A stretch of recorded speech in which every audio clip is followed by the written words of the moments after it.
Assalamualaikum warahmatullahi wabarakatuh. Perkenalkan, nama saya Nurfatia Fariha, saya dari kelas 4 BPMA. Di sini saya akan menjelaskan tentang kompetensi guru. Kompetensi guru ini terbagi menjadi 4. Yang pertama ada kompetensi sosial, kompetensi kepribadian, kompetensi pedagogik, dan yang keempat kompetensi profesional. Yang pertama ini saya akan membahas tentang kompetensi sosial. Kompetensi sosial ini berkaitan dengan keterampilan komunikasi, bersikap, dan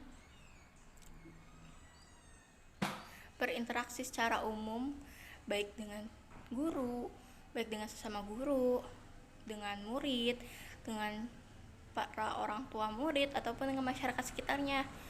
Nah, kompetensi sosial ini ada beberapa indikatornya. Yang pertama, guru itu harus mampu bersikap inklusif, objektif, dan tidak melakukan diskriminasi terkait latar belakang seseorang, baik itu secara fisik, baik dengan status sosial, baik dengan jenis kelamin, ataupun latar belakang keluarganya. Nah, lalu yang kedua, guru itu harus mampu berkomunikasi secara efektif, yaitu dengan menggunakan bahasa yang santun dan empatik. Lalu yang ketiga, guru itu harus mampu berkomunikasi secara lisan maupun tulisan. Dan yang keempat, guru mampu beradaptasi dengan lingkungan dan menjalankan tugas di lingkungan yang berbeda-beda dengan sosial budaya yang berbeda pula. Jadi guru itu harus, karena guru itu tidak selamanya di satu tempat, akan berpindah-pindah tempat, guru itu harus mampu beradaptasi dengan lingkungan sekitarnya, walaupun berbeda pulau, walaupun berbeda budaya, guru itu harus bisa beradaptasi dengan budaya dari lingkungan tersebut. Lalu yang kedua ada kompetensi kepribadian. Kompetensi kepribadian ini berkaitan dengan karakter personal guru. Ada beberapa indikator yang mencerminkan karakter positif seorang guru, yaitu diantaranya guru itu harus bersikap sopan, santun, berakhlak mulia, jujur, disiplin, dan lain-lainnya. Nah, karakter positif ini harus dimiliki oleh guru karena akan menjadi teladan bagi siswanya. Jadi siswa itu pasti akan menirukan apa yang guru lakukan. Jadi jika gurunya berkata kasar, dia juga akan berkata kasar. Kalau gurunya datang ke sekolah telat, siswa pun akan ikut datang telat ke sekolah. Dan guru juga harus mampu menanamkan karakter positif ini kepada para siswanya. 3. Ada kompetensi pedagogik. Kompetensi pedagogik ini adalah keterampilan guru dalam mengelola suatu pembelajaran dalam kelas. Nah, ada 7 aspek setidaknya di dalam kompetensi pedagogik ini yang harus guru lakukan, guru kuasai. Yang pertama ada karakteristik para peserta didik. Karakteristik para peserta didik ini, guru itu harus mampu menyesuaikan diri dalam menyampaikan pembelajarannya. Dengan karakteristik siswa yang berbeda-beda itu, guru itu harus mampu menyampaikan pembelajaran secara efektif kepada siswa-siswanya. Lalu yang kedua tentang teori belajar. Teori belajar ini, guru itu harus mampu menyampaikan pembelajaran dengan jelas, dapat dimengerti oleh siswanya. Lalu yang ketiga ada pengembangan kurikulum.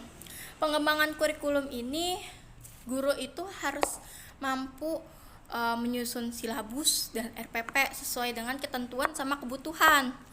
Terus yang keempat ini pembelajaran yang mendidik. Jadi guru itu tidak hanya memberikan materi pembelajaran, tapi guru juga harus mendampingi siswanya. Lalu yang selanjutnya dan yang selanjutnya itu ada pengembangan potensi peserta didik. Jadi guru itu harus bisa mengembangkan potensi para peserta didiknya. Para peserta didik itu pasti mampu mempunyai potensi yang berbeda-beda. Nah, kita sebagai guru ini, kita harus dapat mengembangkan potensi-potensi para siswa tersebut. Lalu selanjutnya ada cara berkomunikasi. Cara berkomunikasi ini kita harus berkomunikasi secara efektif dengan bahasa yang santun dan empatik. Lalu yang terakhir ini adalah evaluasi belajar. Evaluasi belajar ini adalah yang terakhir dari penilaian para peserta didik selama pembelajaran. Jadi guru itu harus bisa dapat mengevaluasi semua pembelajaran yang telah siswa lakukan dan memberikan penilaiannya. Lalu yang keempat ini ada kompetensi profesional. Kompetensi profesional ini adalah keterampilan yang harus dimiliki agar setiap tugas-tugas keguruan itu bisa diselesaikan dengan baik. Nah, ada beberapa indikator dalam profesional guru ini. Yang pertama, guru mampu memahami materi pelajaran yang diampu, baik itu secara strukturnya, konsepnya, ataupun pola pikir keilmuannya. Dan yang kedua, guru itu mampu menguasai SK, KD, dan tujuan pembelajaran yang diampunya. Lalu yang ketiga, guru mampu mengembangkan materi pembelajaran secara kreatif supaya kita itu dapat memberikan materi pembelajaran secara luas lagi dan lebih mendalam lagi kepada para siswanya. Lalu yang keempat, guru itu mampu bertindak reflektif. Dan yang kelima, guru itu mampu memanfaatkan teknologi, informasi, dan komunikasi dalam pembelajaran. Jadi guru itu tidak boleh ketinggalan IT.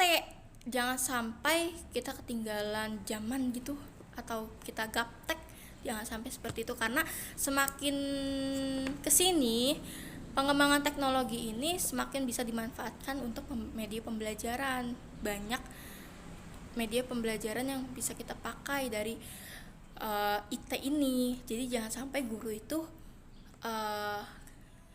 tidak tahu perkembangan teknologi saat ini. Jangan sampai seperti itu. Terima kasih, kurang lebihnya mohon maaf. Wassalamualaikum warahmatullahi wabarakatuh.